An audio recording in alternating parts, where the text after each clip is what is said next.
તો આ નજારો એન્જોય કરતા કરતા ચાલો જલ્દીથી માં ખોડિયાના દર્શન કરી લો ગાઈઝ. અને ફાઇનલી હવે ફરીથી પાર્ટ 4 સ્ટાર્ટ કરી નાખ્યો છે. પહેલી તો આપણે પ્રસાદી ખાઈ લીધી કારણ કે આપણે છીએ ભૂખડ. પ્રસાદી લઈને ગાઈઝ આપણે એટલા વિડીયો બનાયા કે હવે આપણે થાકી રહ્યા હતા. તો ફાઇનલી થાકી રહ્યા હતા તો હવે દર્શન બીજા કરીને આપણે નીકળ પડવાનું છે પાછું આપણે ભવનાથ.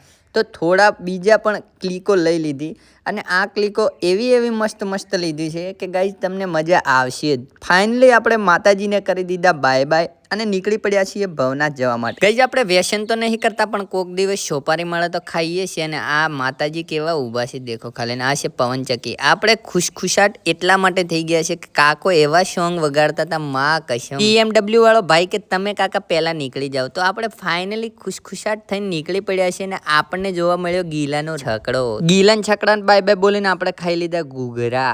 ખુશીથી ખાઈ નીકળતા હતા આપણને જોવા મળ્યો આ પોસ્ટર. આમને કોઈ ઓળખતા હોય કહેજો. અને આ છે મોદી કાકો. પાછા આવા સારા નજારા જોતા આપણે આવી ગયા છે ભવનાથ. તો ભવનાથમાં એન્ટ્રી મારતા જ આપણે ભવનાથના પહેલા દર્શન કરી લીધા અને પછી ખુશીથી બંને મિત્રો ને અમે બધા નીકળી પડ્યા. તો ગાઈઝ થઈ ગઈ છે સોચ. તો હવે મળીએ નવા વ્લોગમાં.